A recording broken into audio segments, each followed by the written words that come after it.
First off, I want to thank the brave men and women who work behind the wall. I want to thank them on a national level because their job goes unrecognized. How do they try to turn a guard? Well, correctional officer. Sorry, I apologize. But correctional officer. How you guys doing today? It's Anthony Gangi. Welcome to another episode of Tier Talk. Guys, we're going to continue on with those questions that you may find if you're interviewing for a supervisor or taking a supervisory exam. Plus, if you stay till the end of this video, Keith Helwig, Cops and Corrections, one of the admins for a great Facebook page called Correctional Officer Brotherhood, he's going to answer the question that we did last week on how do you monitor the expectations that you're giving to your subordinates. And just a great perspective by Keith. The question this week is, how do you maintain safety, security in your assigned areas in accordance with policy, procedure, regulation, rules, laws? It's a great question. We're going to have a lot of different perspectives. Again, I have my panel of experts coming on. We're each going to provide our perspective, but we're going to try to keep the answers to within 2 to 4 minutes. Only because, again, it's an interview. Last video was kind of long, and then Soto brought it up that, hey, Gans, when you're interviewing, you're not going to have that long to answer each question. So we're going to have to try to sum it up a bit quicker. So that's what we're going to do. But again, we're going to go have our panel of experts. We're each going to provide a different perspective. And the question is, how do you maintain that level of safety and security in accordance with policy and procedure, regulations, laws in your assigned area? And I think there's going to be different ways to look at it. And even I haven't seen everyone's video. So we're each going to have a fresh perspective. Even if we tend to touch on the same topics, it really doesn't matter because we're still going to have a different view of that. And that's what's key. So guys, if you haven't, the show Tier Talks for you brave men and women that work in corrections. So please subscribe, interact, engage, comment, hit that bell. The bell's going to notify you every time I post a video. We'll go to our sponsor and then we'll answer that question. Stand by. I wanted to attend a university that had an intelligence program. I wanted to look at problems different. I wanted to increase my critical thinking abilities. AMU offered those avenues to expand. Obtaining your degree as an adult, you're actually paying yourself and investing in yourself. You can't put a dollar on it, it's priceless. It's something that can never be taken away from you. American Military University. Learn from the leader. Guys, Inmate Manipulation is a course that is highly needed. It's the process that's so slow moving and subtle that you don't realize it's happening. When inmates choose to manipulate, they manipulate our need to react. Situational awareness and insight is going to save your career. It's going to save you from doing foolish things. Listen to your gut. So the more insight we have, the more we can recognize what isn't so overt, and we can correct our behavior before we fall into a trap that we can't get out of. If you allow an inmate to pull you out of your prescribed role, you are opening up a door for a host of problems. Inmate Manipulation, the psychology behind inmate manipulation. Available now. Link in description. Thank you guys for listening to our sponsor. So it is a great question. Again, I'm going to answer it from a supervisory perspective, but how do you maintain safety, security, discipline, operational effectiveness, in your assigned areas according to policy, procedure, rules, regulation, laws? And again, I'm answering this from a supervisory perspective. So I'm going to my front line and I want to make sure that they are as effective as possible. So one thing is I have to be in the know of policy and procedure. I have to have an excellent understanding of policy and procedures. If there's new laws that are being passed, I need to be made aware of it. So right off the bat, I got to be up to date. If I have questions, I'm going to have to get those questions answered before I go ahead and present those changes to the front line. Now, once I do present those changes to the front line, or new policies or procedures, even going back and checking on the old ones, because you should have yearly checks on those policies, making sure that the officers are aware that they sign off. So there's also a review, at least, if not every year, at least every 2 years. And you just want to make sure staff is aware of these policies, if they understand these policies. If they have any questions, you want to be able to communicate the answers effectively. But ultimately, they have to have an understanding of what's expected of them. And that starts with you understanding what's expected of you, you know, and then you can go ahead and pass it off to them. You also want to make sure they have the resources and tools to be effective. So yes, we got these policies and procedures in play, or there's new laws happening. What do you guys need so I can help you be effective at what needs to be done? Make sure that we're in compliance with these policies and procedures or this new law. And that really deals with communication with your frontline staff. Your frontline staff has to build a level of trust for you. And I know we talk about being firm, fair, and consistent with inmates. The same thing applies if you're a supervisor and you're dealing with your staff, especially that consistency. Staff needs to know what to expect from you. They do. And that's when we open up to dialogue and communication, and that's when you're really being effective. That's when, again, if you want to maintain safety and security, operational effectiveness, it starts with communication with the front line. And if they have concerns and the concerns are legit, you should make an effort to address those concerns. Don't be reactive. Try to be proactive. If you got to bring it up to a higher level, bring it up to a higher level. And if by chance the higher level doesn't support it, see if you can get an understanding of why, so you can go ahead and explain that to the front line so they don't get discouraged, because they may have other concerns. But if you keep on shutting them down without explaining to them as to why you have to shut them down, they start becoming discouraged and they stop mentioning concerns to you that really are relevant. But again, because no one's explaining to them as to why their last effort to do so was shut down, they may not tell you what these concerns are. Okay, so I'm over 3 minutes. I went a little far. But what's your thoughts on this, Darryl? Hello, everybody. Darryl Smith here again to answer our next question for the Tier Talk panel. Today's question is, walk me through how you would maintain order, discipline, and security within your assigned areas with accordance to relevant rules, regulations, and policies. For me, this question is pretty straightforward. It's based on something most of us have heard over and over again. So my answer is pretty cut and dry. All you have to do, be firm, fair, and consistent. When asked to perhaps bend the rules, or even better yet, you observe a behavior which is outside the acceptable rules. You have to confront it immediately. If you hesitate or do not confront it immediately, your lack of action could be perceived as passive acceptance, and that is most certainly not what you want. Make sure you confront it immediately. Don't make it personal. State the rule that they have broken and be firm. Let them know that your expectations in regards to their behavior and adherence to the rules, what you expect. Anytime something happens, regardless of which inmate did it, you have to treat them all the same. If the behavior deserves a write-up, go ahead, do it. But make sure you follow the same process for all, which is fair. And again, always react the same way. Be consistent. Remember, respect is earned. You will get compliance and earn respect when you can remain firm, fair, and consistent. So that's my response to the second question for our panel.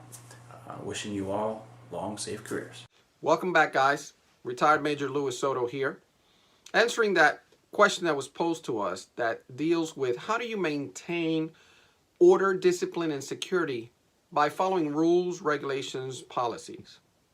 If I were asked that question and had to give my honest answer, I would always make sure that I give that point, or that my point gets across, that I am a policy-driven individual, that I strive to make sure that I know what the rules of the game are, that I hold my staff or my subordinates accountable for following those rules and regulations. We know that policies, procedures, post orders are in place so that our institutions run the most effectively and safely as possible. So you know that these have been tried and true policies that give the best outcomes, the best results for achieving the goals of the institution.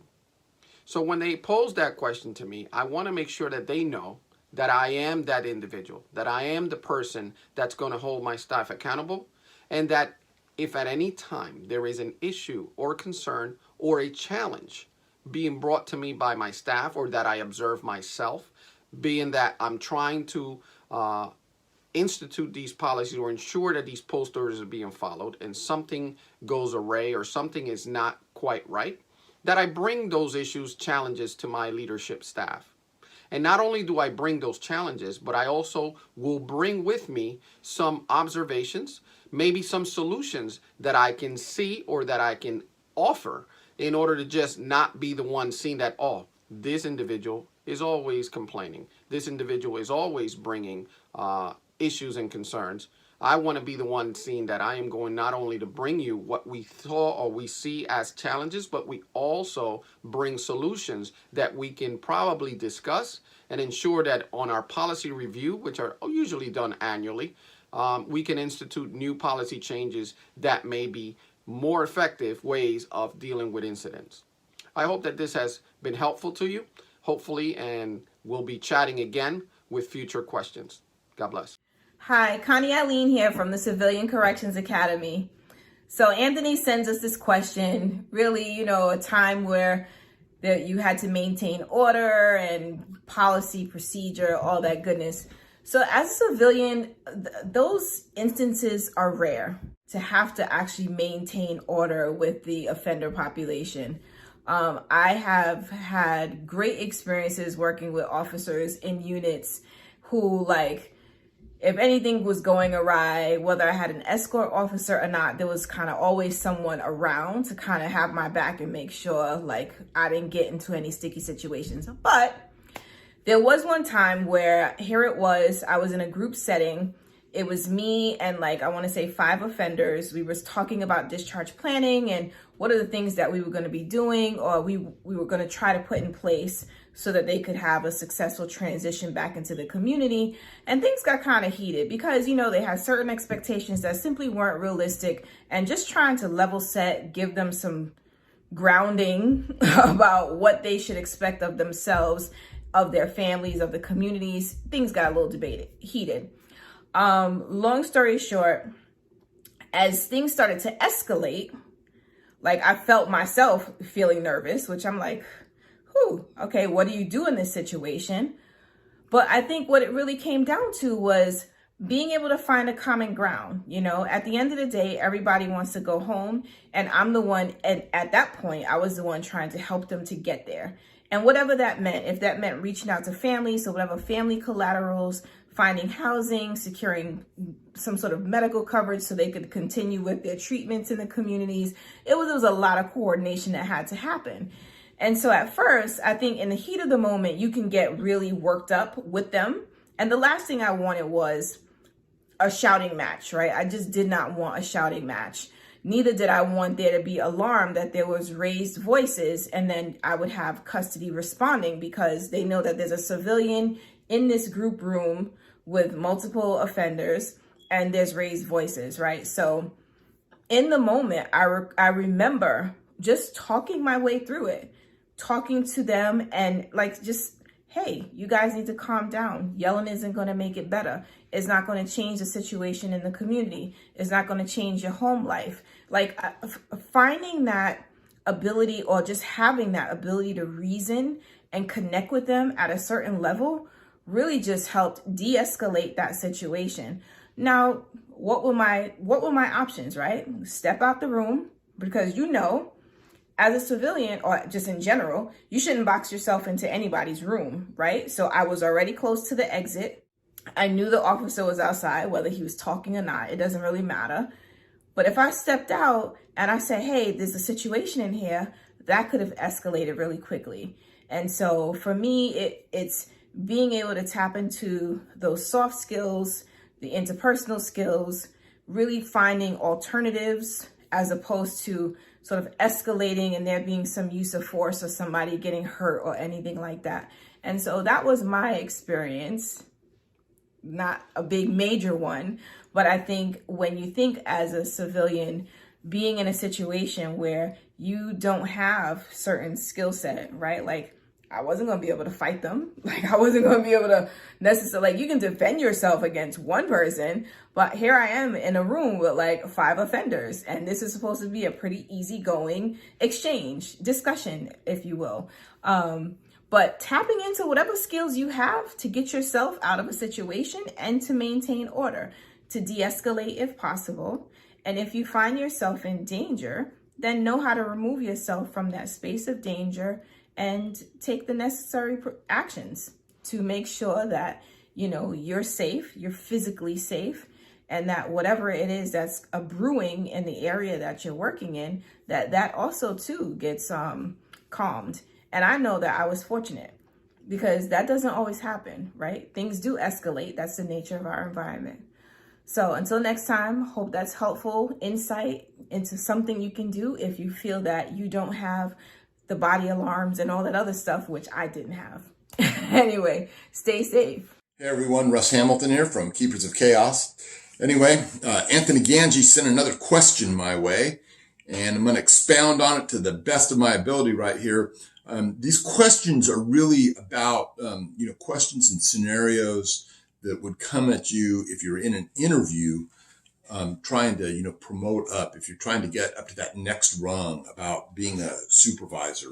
So this particular question just goes like this. Walk me through how you would maintain order, discipline, and security in accordance with relevant rules, regulations, policies, and laws. So when you're in there in that interview and a question gets asked of you, you always want to be sure to think the question all the way through, because it's easy at the very beginning to, just get hung up on that, order and discipline part. Well, think it all the way through, because it goes through there a whole list of things, about in accordance with relevant rules, regulations, policies, and laws. You should be going into an interview like that, knowing all of those laws, rules, regulations, policies, procedures, the whole 9 yards. And this is your chance to showcase your knowledge of those. For instance, because it's talking especially about order and discipline, one thing that you might want to showcase here is your knowledge of the inmate disciplinary process. Show that you know what the time constraints are, what the whole due process register is, and, take it from beginning to end, how that goes, how long an inmate has to file a grievance or an appeal on all of those things. And just be able to show that you know the nuts and bolts, and that you're able to use that to leverage your knowledge of that in helping maintain order and discipline. Other things that you want to be able to showcase is what your particular philosophy is on this whole thing. As for me, I'm that proactive kind of guy. I wanted my officers to be out there. I wanted them to be focused on 2 big things, which were, the control of the gangs and the contraband. Also, of course, anything else to do with safety and security. But you know what? If you can kind of control those 2 things, you can really help keep that order and discipline throughout your unit. And you want to be able to talk about your strategies for that, which is just the overall, just saying that you want to do it. But you also want to show them that you have tactics, that you're going to be able to, go in there. Maybe you're going to do some surprise dorm raids. Maybe what you're going to do is you're going to teach your staff a little bit about, how to develop confidential sources. Talk about all those things, the things that you've been involved in, and what you have to bring to the table to be able to make this a success. So that's really important. I always talk, that word philosophy. What is your philosophy on running that yard? How are you going to teach your staff to be able to adhere to your philosophy, get them to embrace it, and be able to, use teamwork to be able to bring that together. All right. And it's something that you should be thinking through. When you get to that interview stage, they want to see you be able to bring these ideas across to them. Right. So even things like where it talks in the very last word of this question is laws. You should be able to, know and cite some case law on some different things as it regards to the things you're going to be doing, whether that's, use of force, or things like that, like, bring up Graham v. Connor, Tennessee versus Garner, whether it has to do with general law enforcement or whether specifically to corrections. This is your chance to showcase that. This is your chance to show them how you're going to do it. Now, there's so many institutions out there with so many different facets of this. I couldn't begin to go through all the different permutations. So you have to make this your own. You have to be able to take it and show how you would apply it to them, because that's what they want to see. They want to see what you're able to do. So, be really specific, expand and expound on the question that they give you. Give them several different things. Like I'm saying, that inmate discipline one is a great one to really be up on. I took them when I did mine, from beginning to end, and I cited everything through the whole thing. It's a pretty good long list in California, believe me. So anyway, that's my 2 cents worth. I hope you guys will take this to heart. I hope you find it useful, and I hope you're able to apply it and get that big promotion.